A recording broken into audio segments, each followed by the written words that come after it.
오늘 함께 나눌 말씀은 지난 주일에 이어서 계속해서 이어지는 언약궤 귀한 프로젝트입니다.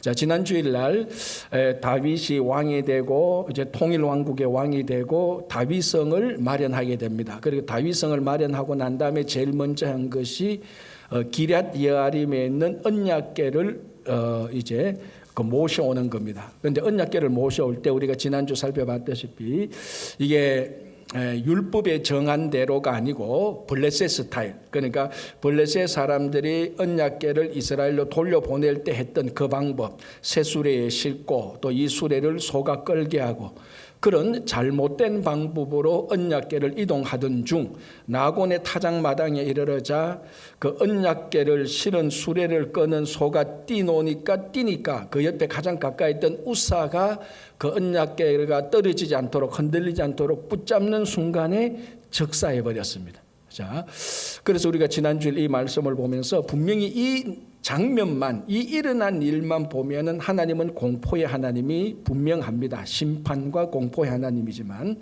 하나님의 거룩함에 침범한 것을 비해서 앞의 내용들을 보면은 당연히 여기에서 일어나야 될 일들, 진멸하거나 살육하거나 하늘에 불이 내리거나 그 자녀들을 다 죽이거나 하는 그런 일들이 일어나지 않고 우사 한 사람만 죽는 것으로 끝이 났다.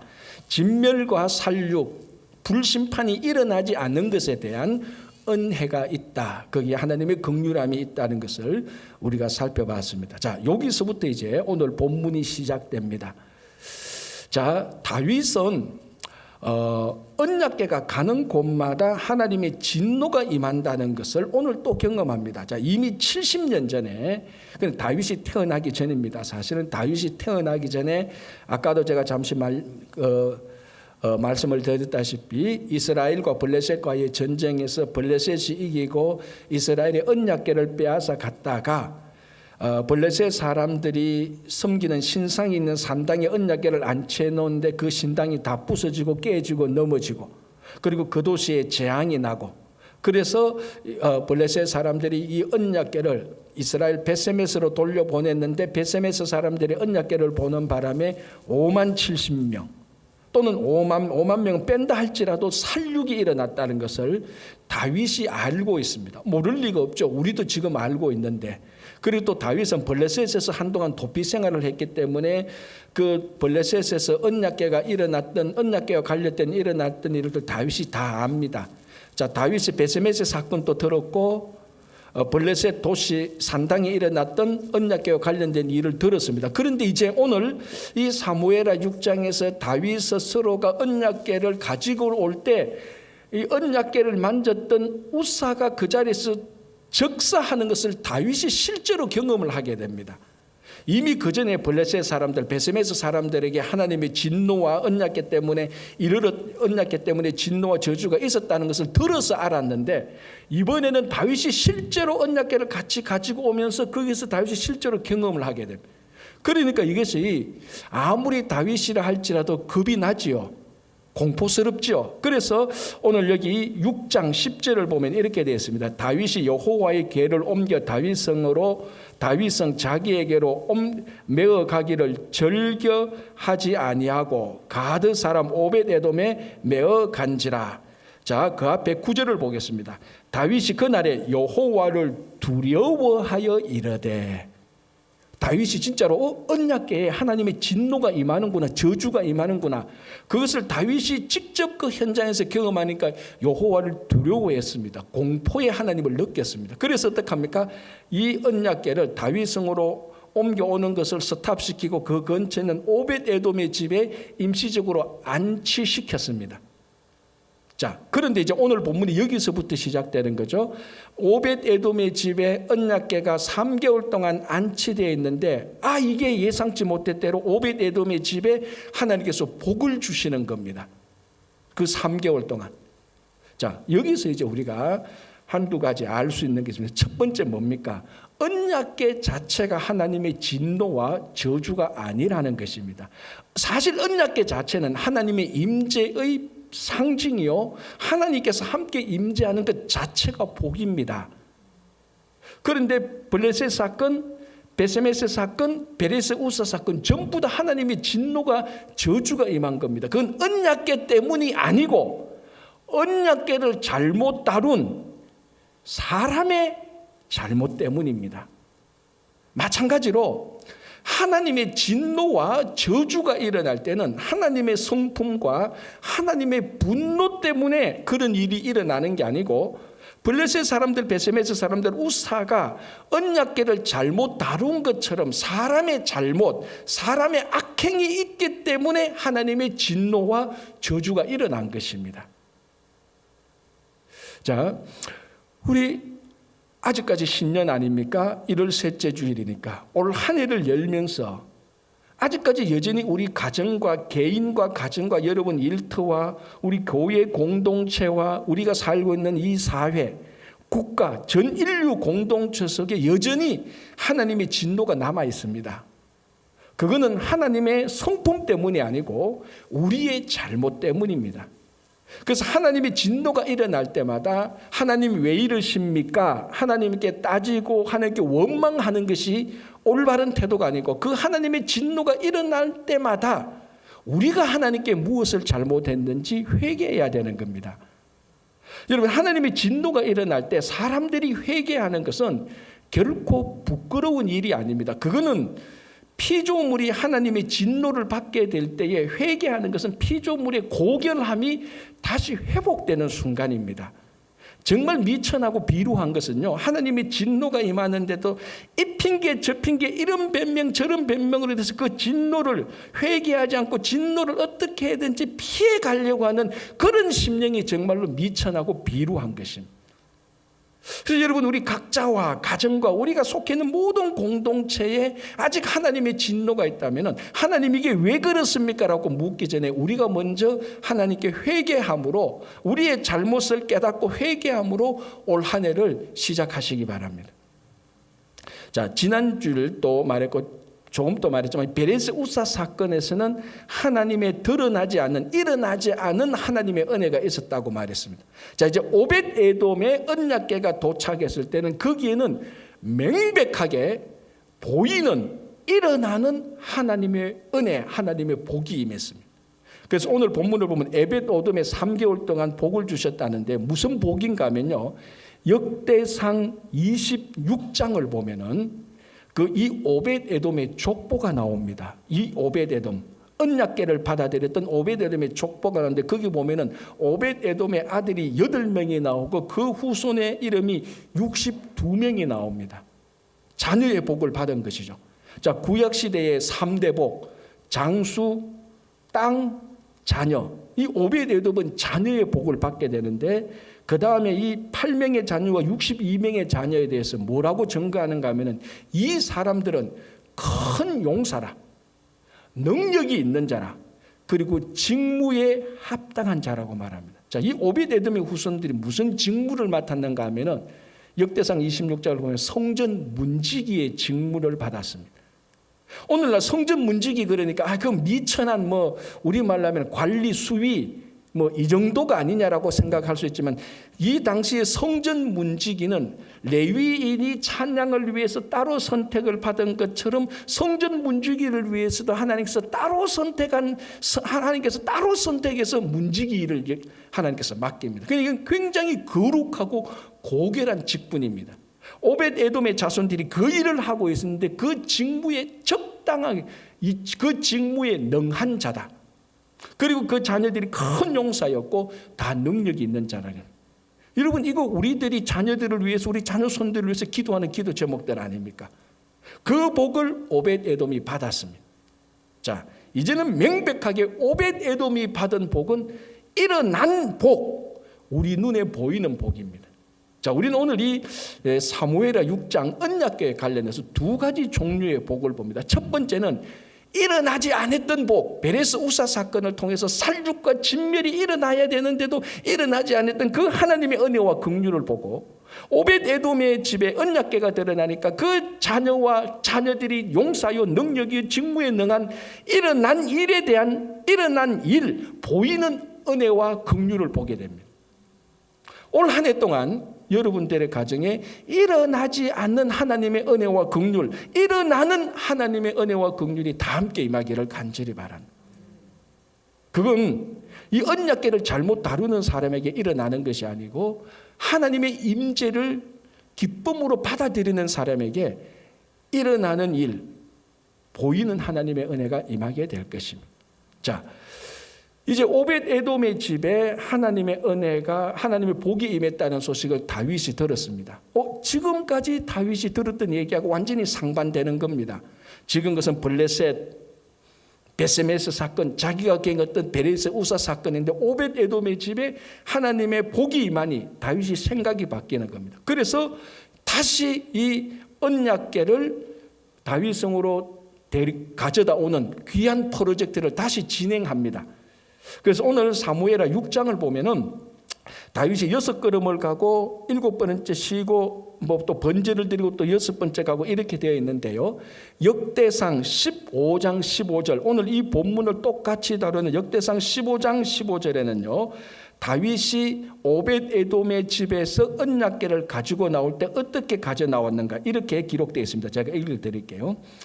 모세가 여호와의 말씀을 따라 명령한 대로 레위 자손이 채에 하나님의 궤를 깨어 어깨에 매니라.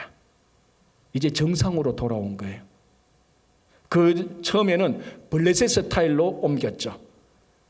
소가 수레를 끌고 새 수레에 언약궤를 올려서 옮겼는데 베레셋 우사 사건까지 옮겼는데 이제 오벳 에돔의 집에서 다윗성까지는 어떻게 옮깁니까? 원래 정상대로 하나님의 방법대로 언약궤를 옮깁니다. 레위인이 언약궤 내고리에 채를 꿰어서 어깨에 메고 오는 겁니다.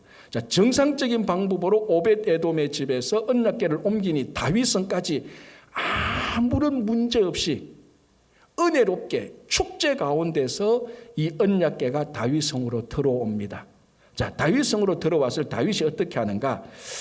6장 14절을 보시기 바랍니다. 다윗이 여호와 앞에서 힘을 다하여 춤을 추는데 그때에 다윗이 배 에봇을 입었더라. 이 장면이 사실은 어마어마한 장면입니다. 여호와 앞에서 언약궤가 들어오니까 여호와 앞에서 다윗이 춤을 췄습니다. 여러분, 진짜 신앙은요, 춤추는 영혼이 되어야 돼요. 하나님을 기뻐하고 즐거워했다는 것이 이 다윗성의 언약궤가 들어오는 순간부터 다윗에게는 하나님의 언약궤가, 하나님의 임재, 하나님께서 드디어 다윗성에 들어오셨다는 그 사실만으로 다윗은 미친 듯이 기뻐하고 즐거워하며 춤을 추게 되는 겁니다. 우리 한국 성도들이, 물론 저도 전형적인 그런 스타일입니다. 제일 못하는 게 뭡니까? 춤추는 거 제일 못하잖아요. 저 노래도 못하지만 춤은 더 못 춰요. 그게 왜 그래 어색한지 모르겠어요. 근데 여기서 춤추는 것은 뭐 유명한 아이돌 가수가 춤추는 그런 댄스가 아닙니다. 하나님 앞에서 기뻐서 춤추는 영혼이 된 거예요. 여러분, 이것이 우리 신앙의 본질입니다. 우리 한국 성도들이 가장 약한 부분이 바로 이 부분 아닙니까? 우리 한국 성도들은 진지하게 거룩하게 질서를 잡아서 예배 드리는 것은 굉장히 잘 드려요. 그래서 예배 드릴 때는 다 지금 여러분 편에 다 진지해요. 지금 거룩해요. 엄숙해요. 나쁘지 않아요. 그러나 더 본질은 뭡니까? 기뻐함이 차고 넘쳐야 돼요. 그게 다윗이 하나님 앞에서 춤추는 영혼이 된 겁니다. 제가 한 2개월 전에 무슨 책을 읽었는데 제가 그걸 어제 아래 이 설교를 준비해서 그 부분을 찾지 못했는데 내용을 정확히 제가 읽어드리려고 찾았는데 못 찾았습니다. 내용은 이렇습니다. 그 북유럽 쪽인가 어느 쪽에 어떤 한 저자가 책을 썼는데요. 앞으로 우리 나라에서, 그 나라에서 공교육을 할 때 엘리멘터리 스쿨 초등학교 아이들에게는 춤을 가르쳐야 된다. 그렇게 얘기하더라고요. 그 춤이 방금 또 말하지만 댄스 그룹이 걸그룹이 춤추는 그런 춤이 아니고 삶을 자기 기쁨과 즐거움이 있을 때 그것을 자기 삶의 표시로 드러낼 줄 아는 진짜 춤. 그게 자기 삶을 축제로 만들고 자기 삶을 기뻐하고 즐겁게 사는 인생을 말하는 것입니다. 그래서 우리 한국 사람들은 저를 보고 특별히 한국 남자들은요 춤추는 걸 못합니다. 우리는 어쩌면은 하나님 앞에서 춤추지 못하는 영혼이 될 때 우리는요 신앙의 가장 중요한 본질을 잃어버리고 사는 불행한 사람들입니다. 여기서 다윗의 위대한 점은 하나님께서 다윗 성에 들어왔을 때 미친 듯이 기뻐서 춤을 추는 겁니다. 춤추는 영혼이 돼야 돼요. 여러분 우리 지난 주일 특별 새벽 기도할 때 영적 리더 10명을 살펴보면서 느헤미야를 살펴봤습니다. 느헤미야가 뭘 잘했습니까? 페르시아에 술 맡은 관원으로 있으면서 예루살렘 성벽이 황폐했다는 얘기를 듣고 왕에게 의해서 휴가를 받아가서 예루살렘에 와서 52일 진짜 번개 같은 솜씨로 성벽을 다 완성해버립니다. 그게 느헤미야 6장에 나옵니다. 그리고 난 다음에 느헤미야 7장에 이제 또 성벽을 잘 세우고 성전이 회복되고 성전에서 그것을 어떻게 잘 관리하는 그 조직표가 나오고요. 그리고 8장에 들어오면은 그 이스라엘 백성들이 성전 수문에 모여서 집회를 하는 그런 모습을 보입니다. 그때 집회 강사가 누군가 하면 학사 에스라. 그래서 에스라가 율법책을 읽고 설명을 하고 해석을 합니다. 오늘날 우리말로 하면 부흥회 또는 사경회입니다. 그것을 이제 막 성전이 회복되고 성벽을 짓고 그 성벽을 관리하는 조직이 형성되고 그리고 난 다음에 이제 에스라 학사가 그 율법사 에스라가 막 말씀을 전할 때 그때 사람들이 그 말씀을 듣고 엉엉 울기 시작합니다. 회개하는 심령도 있고 어쩌면 은혜를 받아서 울기도 하죠. 막 웁니다. 그때 느헤미야가 그 우는 이스라엘 회중들 앞에 뛰어들어서 느헤미야 8장 10절에 이렇게 말을 합니다. 제가 읽어드릴게요. 느헤미야가 또 그들에게 이르기를 너희는 가서 살찐 것을 먹고 단 것을 마시되 준비하지 못한 자에게 나누어 주라. 이날은 우리 주의 성일이니 근심하지 말라. 여호와로 인하여 기뻐하는 것이 너희의 힘이다라고 말. 우리 잘 알죠? 여호와로 인하여 기뻐하는 것이 너희의 힘이다. 지금 너희들이 회개해서 느헤미야가 말한 이스라엘 백성들이 회개해서 어떻든 간에 울고 불고 하는데 그 나쁜 의미로 울고 불고 하는 것이 아니라는 것은 아는데 이날 진짜 우리가 해야 되는 것은 울고 불고 하는 것이 아니고 축제를 즐기고 음식이 없는 자에게 나누어져서 함께 먹으면서 여호와를 기뻐하는 것, 그것이 우리의 힘이라는 겁니다. 성도의 힘은 여호와를 기뻐하는 것에서 나오는 겁니다. 물질에서, 권력에서, 명예에서, 인기에서, 세상의 권세에서 성도의 힘이 나오는 것이 아니고 여호와를 기뻐하는 것 때문에 성도는 힘이 생기는 겁니다. 여러분, 자식이 부모를 기뻐할 때요, 부모는 자식이 자기를 기뻐하는 것보다 부모는 훨씬 더 기뻐해요. 우리가 하나님을 기뻐할 때 우리가 하나님을 기뻐하는 것보다 하나님은 우리를 훨씬 더 기뻐합니다. 우리가 하나님을 기뻐할 때 그때 하나님의 영광이 나타나는 거예요. 그게 신앙의 본질입니다. 느헤미야가 말합니다. 우리가 여호와를 기뻐하는 것이 그게 우리의 힘인데 왜 울고 불고 하느냐? 그처럼 우리가 즐겁게 축제를 하고 웃고 즐기고 기뻐하자. 이게 하나님께서 우리에게 주시는 힘이다. 그걸 가장 잘 알았던 사람이 다윗입니다. 하나님의 언약궤가 들어오니까 주체할 수 없어서 기뻐하는 거예요. 여러분, 지난 동안 여러분들이 신앙생활하면서 하나님을 기뻐하는데 주체할 수 없어서 하나님을 기뻐한 적이 인생에 몇 번이나 있었습니까? 별로 없었을 겁니다. 좀 기쁜 것은 있었겠죠. 그러나 자녀들이 성공할 때, 내 회사가 막 번성할 때는 주체할 수 없이 기뻤던 때가 있었을 겁니다. 그게 나쁘고 그걸 책망하는 게 아니라 여호와 하나님을 진짜 주체할 수 없어서 기뻤던 영혼, 그 춤추는 영혼, 그것이 진짜 성도의 힘입니다. 여러분, 그 윷놀이 할 때 보면요, 윷놀이가 참 묘한 이게 우리 전통 게임인데요. 윷놀이를 어떻게 하면 이기는 줄 압니까? 첫째, 말을 잘 써야 돼요. 그냥 말 쓰는 사람이 말을 잘 올리고 잘해야 이게 말을 잘 써야 윷놀이를 이기고, 두 번째는 윷을 또 잘 던져야 돼요. 맨날 또개만 나오면 안 돼요. 윷도 나오고 뭐도 계속 나와야 돼요. 그러나 진짜로 윷놀이 이기는 방법은 뭔 줄 압니까? 자기 팀의 신바람을 만들어내는 거예요. 윷놀이에서 아무리 말을 잘 쓰고 아무리 윷 계속해도요, 신바람을 이길 수 있는 윷놀이는 절대로 없어요. 그게 윷놀이가 우리 전통에 가진 윷놀이의 묘한 아주 이상한 미스테리한 승리 전략입니다. 그 팀이 막 기쁘고 왁자지껄해요. 그래서 윷놀이를 보십시오. 차분하게, 조용하게, 침착하게, 이성적으로 윷놀이하는 팀이 이기는 적 한 번도 없습니다. 좀 자기끼리 싸워도 야 이래라 저래라 찢고 뽑고 싸도 왁자지껄하고 막 웃고 즐기는 이 팀이 반드시 이겨요. 제가 한번 옛날에 어디 가서 윷놀이 했는데 진짜 윷놀이에 기적이 있더라고요.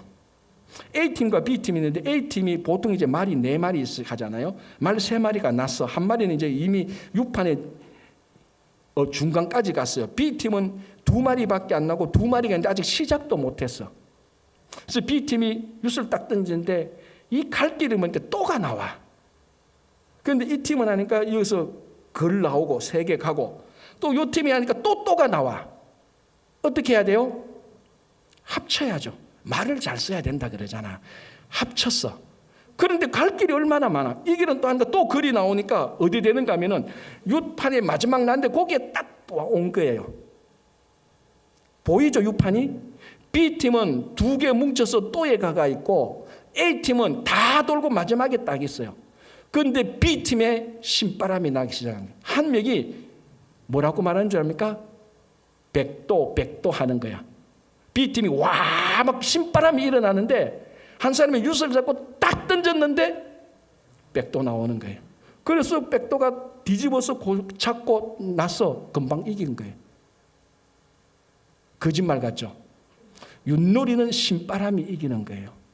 그 팀이 얼마나 기쁘고 즐겁게 하는 팀이 이기는 거예요. 왜? 여호와를 기뻐하는 것이 성도의 힘이니까.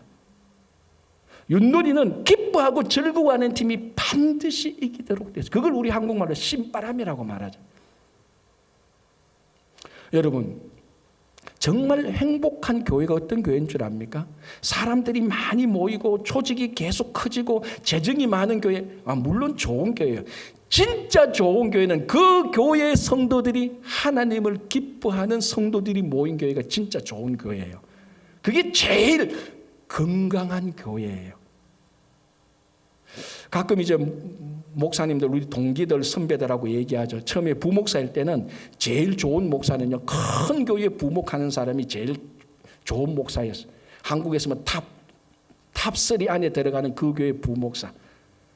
우리끼리는 야, 네가 목회 제일 잘한다.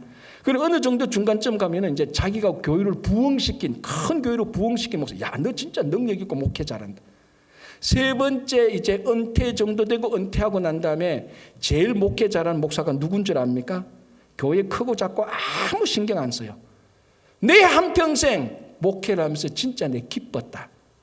진짜 그 목회 즐거웠다. 그 목회하면서 하나님이 너무 좋았고 그 성도들이 너무 좋았고 그 성도들이 많든 적든 하나님을 기뻐했다. 그 목회가 최고의 베스트 목회예요. 왜? 하나님을 기뻐하는 것. 그것이 우리의 힘이고 그것이 우리 신앙의 본질입니다. 출세와 성공을 기뻐하는 것이 아니라 여호와를 기뻐하는 것. 그래서 다윗이 언약궤가 들어오니까 그게 기뻐서 주체할 수 없어서 자기가 입었던 베옷이 아마 좀 흘러내렸을 겁니다. 나중에 그 미갈이 하는 부분 옷이 흘러내리는 것도 모르고 그냥 춤을 추는 거예요. 그냥 정신 나간 사람이 춤추는 거예요. 아무도 이해를 못해. 그만큼 여호와를 기뻐한 것입니다. 여러분, 그 일본에 우노 다카시라는 사람이 있습니다. 여러분 잘 모를 건데 요식 업계의 전설이고 이 사람 별명이 장사의 신이에요. 아마 오래전에 한국에서 다큐멘터리도 나온 것 같은데 그 사람이 썼는 책이 장사의 신이라는 책이 있습니다. 제가 그 책을 다 읽었다는 거 아닙니까? 장사의 신이 되려고 읽은 게 아니고 이 장사의 신을 읽으면 잘하면 목회의 신이 되지 않을까 싶어서 장사의 신을 쭉 읽는데요. 그 우노 타카시가 말했던 장사의 신, 핵심이 뭔 줄 압니까? 제일 좋은 가게는 주인도 즐겁고 손님이 즐거운 가게. 그게 최고의 가게인데 그런 가게는 결코 망할 수가 없다. 그래서 장사의 신을 읽어보면 파트가 5개 나옵니다. 첫 번째 파트의 제목이 뭔가 하면요, 장사 안 되는 가게가 있을 수 없다. 그리고 부제가 뭔가 하면요, 그 소제목이 뭔가 하면요, 손님도 나도 즐거운 가게를 만드는 작은 가게 1등 전략. 5가지 파트의 첫 번째가 손님도 나도, 그 주인이죠, 손님도 주인도 즐거운 가게를 만드는 것이 첫 번째 전략입니다. 4번째 보면요, 손님을 기쁘게 하는 방법은 아주 간단한. 그리고 그 책을 읽어보면요, 핵심이 뭔가 하면 제일 중요하게 말하는 것은 가게를 차리면은 돈에 집착하지 말라는, 돈 버는 데 집착하지 말래. 아니, 가게 차리는 게 돈 벌려고 하는 것이 뭐 자선 사업 하려고 하나? 그 우노 타카시는 말합니다. 가게를 차리면 돈 버는 일에 집중하지 마라. 즐겁게 가게를 운영하라. 그러면 반드시 성공한다라고 말. 아마 우노 타카시가 이런 질문을 들었던 것 같아요. 일본 사람들은 자녀들이 가업을 잇는 것을 명예롭게 생각하잖아요. 그래서 일본은 100년, 200년 된 가게는 명함도 못 냅니다. 500년 된 가게들도 수두룩에 400년, 500년 된 가게가 아직도 많아요. 그래서 일본은 부모의 가게를 자녀들이 있는 것을 명예롭게 생각하는데, 이 우노 타카시가 이 책을 쓸 때쯤 자녀들이 부모의 가업을 잊지 않으려는 그런 경향이 좀 있었던가 봐요. 그래서 그 부분에 대해서 우노 타카시가 말합니다. 왜 자녀들이 여러분들의 가업을 이어가지 않으려고 하는 줄 아냐? 당신들이 자녀들에게 즐겁게 가게 하는 것을 보여주지 못했기 때문이다. 그렇게 진단을 합니다. 당신들이 그 가게를 하면서 즐거웠다면 자녀들은 반드시 그 가업을 이을 것이다라고. 핵심은 즐거운 게 기쁜 거예요. 장사의 신이 하는 말입니다. 들을 가치가 있죠. 혹시 여러분 가게 차릴 비즈니스 하실 마음이 있으면 그 책 한번 읽어보십시오. 없으면 제가 빌려드릴 테니까. 장사의 신이 하는 말입니다. 즐거운 가게를 만들어라. 목회의 신이 하면 뭐라고 말했습니까? 빈 목사. 즐거운 기쁨이 있는 목회를 하라. 성도들이 하나님을 기뻐하고 네가 목회를 하면서 하나님을 기뻐하는 그게 최고의 목회의 신이 주는 어드바이스입니다. 여러분, 우리 인생에 가장 가치 있는 인생이 뭡니까? 한평생 살면서 이 다윗처럼 하나님을 기뻐하는 겁니다. 그게 최고의 가치 아닙니까? 자, 여러분, 이제 우리가 코로나만 경험한 지 만으로 2년입니다. 이빠이 2년이죠. 이 일본 사람 얘기하다 보니까 일본어가 나오는데 풀로 지금 우리가 2년째 코로나를 경험하고 있는, 횟수로 따지면 4년째죠. 2019년 12월부터 시작돼서 이제 진짜 지칩니다. 그래서 이런 시대를 코로나 블루 시대라고 말하죠. 우울한 코로나 시대. 사람이 격리당하고 사람을 만나도 마스크 끼고 누구 한번 기침하면은 의심해야 되고, 그 사람 좀 멀리서 이야기를 해도 마스크 끼도 가까이서 얘기 못하지만 멀리서서 얘기하지 않습니까? 불편하고 힘든 거예요. 의심이 있고. 또 경제가 안 돌아가니까 국가는 또 경제, 그러니까 미국 같은 또 경제 살리니까 돈을 풀으니까 이제 인플레이션이 시작되고, 그래도 비즈니스 하는 사람은 사람이 없어서 이제 가게를 문 닫기 시작하고, 진짜 전형적인 코로나 블루 시대에 들어온 겁니다. 우울한 코로나 시대죠. 이 우울한 코로나 시대를 어떻게 이길 수 있을까요? 여호와를 기뻐하는 겁니다. 최고의 해결책이죠. 여러분, 우리가 잘 아는 그 하박국 선지자 추수감사절 때 한두 번씩 꼭 설교 듣는 내용, 하박국 선지자가 말했던 하박국 3장 17절 18절 제가 읽어드릴게요. 너무 잘 아는 말인데 제가 그대로 읽어드릴게요. 비록 무화과 나무가 무성하지 못하며 포도나무에 열매가 없으며 감람나무에 소출이 없으며 밭에 먹을 것이 없으며 우리의 양이 없으며 외양간에 소가 없을지라도, 이 뭡니까? 전부 다 코로나 블루 시대입니다. 다 없고 빼앗기고 연약하고 우울해요. 그래도 나는 여호와로 말미암아 즐거워하며 나는 구원의 하나님으로 말미암아 기뻐하리로다. 그래서 하박국이 이렇게 해서 끝나는 거예요. 여호와로 말미암아 즐거워하고 구원의 하나님으로 말미암아 기뻐하는 것. 이게 우리가 신앙생활하는 가장 근본적인 목적 아닙니까? 여호와 하나님을 기뻐하는 것. 그래서 시편 37편에 다윗이 뭐라고 말합니까? 여호와를 기뻐하라. 하나님이 너의 마음의 소원을 이루어 줄 것이다라고. 아니 사실은 뒷말은 필요 없어요. 여호와를 기뻐하면은 모든 소원이 다 이루어진 거고 똑같습니다. 이 코로나 블루 시대에 사는 여러분, 혹시 우울합니까? 불편합니까? 힘듭니까? 다시 한번 우리가 신앙의 가장 근본으로 들어가서 다윗처럼 춤추는 영혼이 되고 여호와를 기뻐하는 여러분 되시기 바랍니다. 자, 이렇게 해서 끝났으면 좋은데 이 다윗성에 언약궤가 들어오는데 다윗과 정반대의 반응을 보이는 한 사람이 있습니다. 누굽니까? 미갈. 자, 오늘 미갈에 대해서 이렇게 말합니다. 16절. 여호와의 궤가 다윗 성으로 들어올 때, 자 이럴 때 다윗은 하나님 앞에서 최선을 다해서 힘을 다해서 춤을 췄습니다. 자 이럴 때 미갈은, 다시 읽어볼게요. 여호와의 궤가 다윗 성으로 들어올 때 사울의 딸 미갈이 창으로 내다보다가 다윗 왕이 여호와 앞에서 뛰놀며 춤추는 것을 보고 심중에 그를 업신여기니라. 자, 언약궤가 들어왔는데 다윗은 미친 듯이 기뻐서 춤추는데 다윗의 아내였던 미갈은 저쪽에서 창가에서 팔짱 비슷한 걸 끼고 멀리서 아래로 쳐다내려보면서 여호와 앞에서 미친 듯이 춤추고 기뻐하는 다윗을 업신여겼습니다. 미갈의 마음에는 전혀 기쁨이 없습니다. 전혀 즐거움이 없습니다. 경시함과 비꼬는 마음밖에 없어요. 자, 언약궤가 들어왔는데 왜 다윗과 미갈, 남편과 아내는 이렇게 상반된 반응을 보일까? 왜 이럴까요? 이 두 사람이 남도 아닌데 부부인데. 자, 다윗은 하나님의 언약궤가 들어올 때, 오늘 또 본문 나오죠. 오늘 본문에 이렇게 되어 있습니다. 14절 볼게요. 다윗이 여호와 앞에서 힘을 다하여. 자, 16절에도 미갈이 본 건데요. 다윗 왕이 여호와 앞에서 뛰놀며. 자, 21절 다윗이 미갈에게 이르되 이는 여호와 앞에서 한 것이라.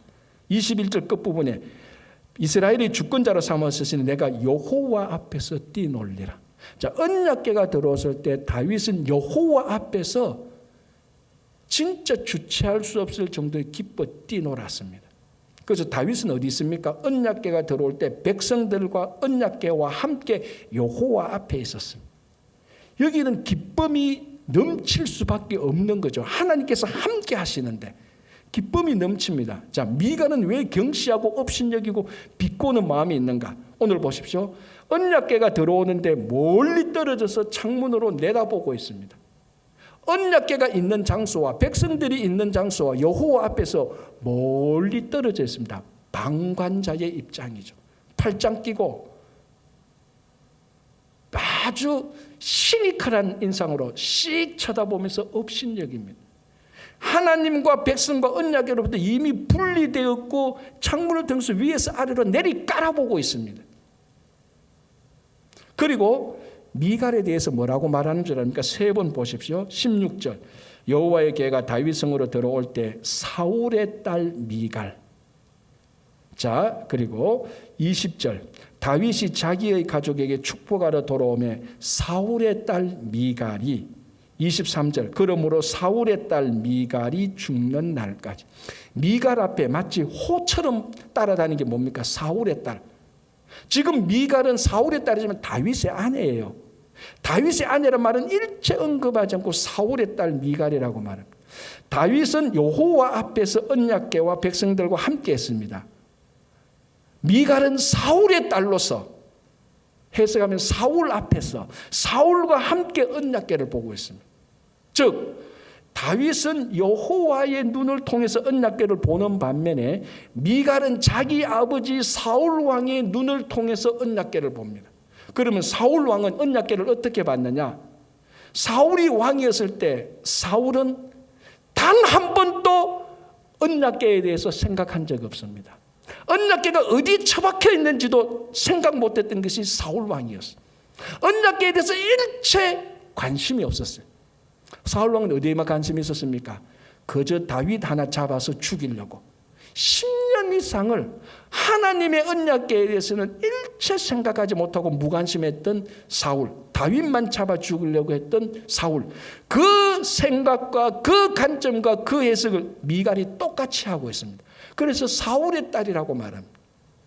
그래서 미갈이 언약궤가 들어와도 요동하지 않습니다. 하나님이 자기 성에 들어왔으면 진동을 해야 됩니다. 삶이 움직여야 돼. 삶이 변하게 돼. 하나님이 우리 삶 속에 들어왔는데, 그러나 사울 한 번도 언약궤에 대해서 생각해 본 적이 없는, 언약궤 말도 꺼내지 않았습니다. 미갈이 똑같습니다. 하나님으로부터 멀리 떨어져 있습니다. 방관자로 보고 있습니다. 분리되어 있습니다. 언약궤에 대해서 일체, 하나님에 대해서 일체 관심이 없습니다. 그러니 미갈의 마음에 어떻게 다윗이 있는 그 기쁨과 즐거움을 공감할 수 있겠습니까? 어떻게 미갈의 마음이 언약궤가 돌아왔다고 해서 기쁨이 있겠습니까? 자, 그래서 20절에 다윗에게 미갈이 이렇게 말합니다. 20절.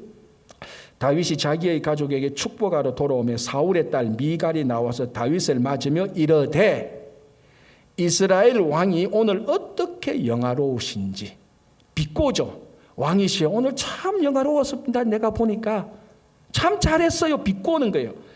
이스라엘 왕이 오늘 어떻게 영화로우신지 방탕한 자가 염치 없이 자기의 몸을 드러내는 것처럼 방탕한 자가 염치 없이 자기 몸을 드러냈습니다.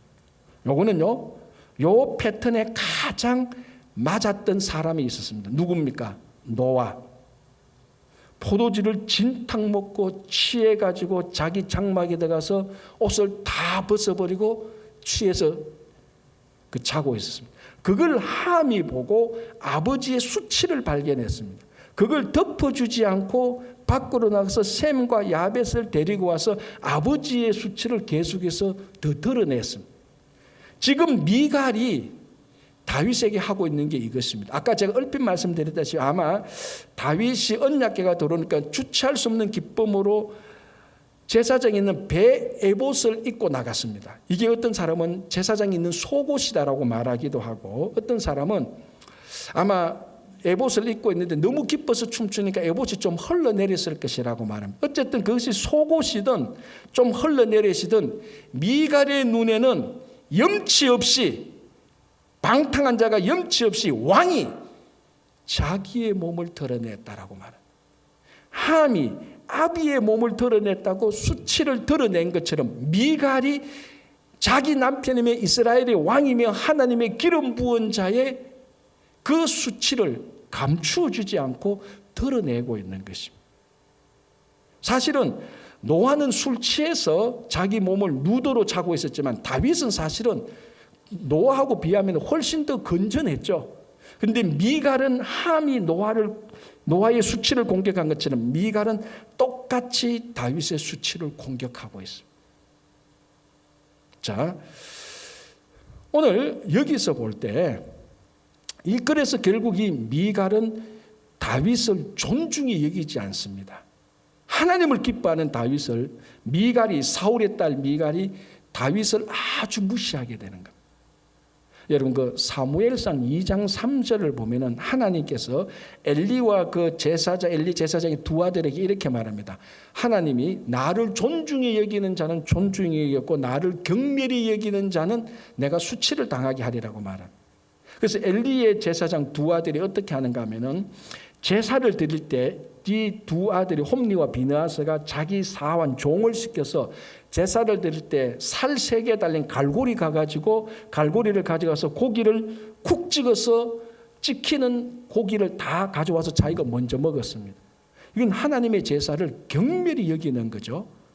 그리고 제사를 기름을 태우고 난 다음에 해야 되는데 기름을 태우기 전에 살코기를 먼저 가져가 버리는 거예요.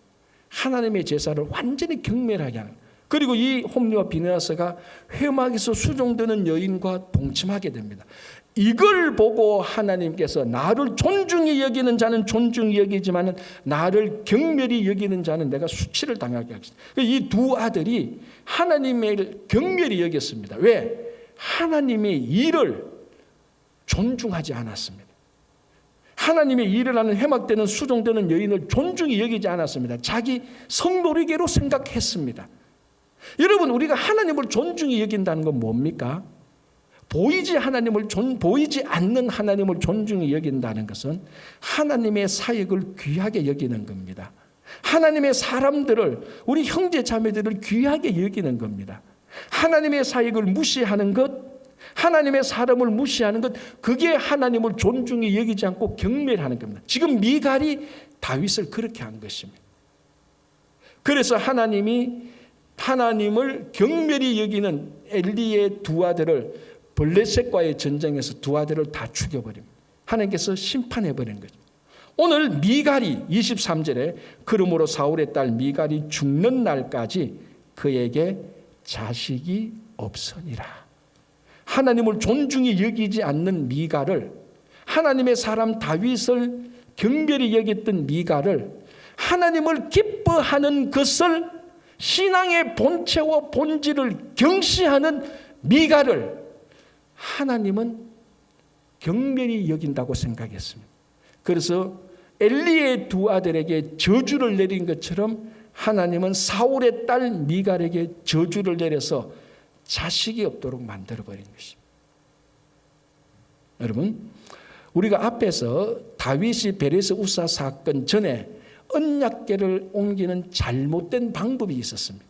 지금 이 미갈은 언약궤, 하나님의 임재에 대한 완전히 잘못된 생각과 잘못된 태도를 가지고 있습니다. 그래서 하나님을 존중히 여기지 못하는 것입니다. 하나님을 경멸히 여겼습니다. 그래서 자식이 없는 수치를 당하게 된 것입니다.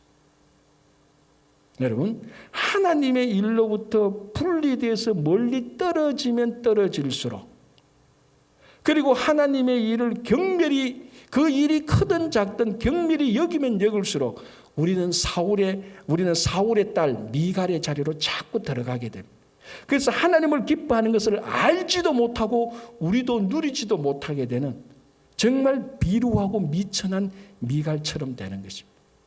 그러나 다윗처럼 하나님 여호와 앞에서 하나님과 함께하게 될 때 그 기뻐 즐거워하는 춤추는 영혼이 되는 것입니다. 그래서 여러분, 올 한 해 동안에 이 코로나 블루가 앞으로 더 심해질지 더 안 심해질지는 모릅니다. 그건 덜 중요합니다.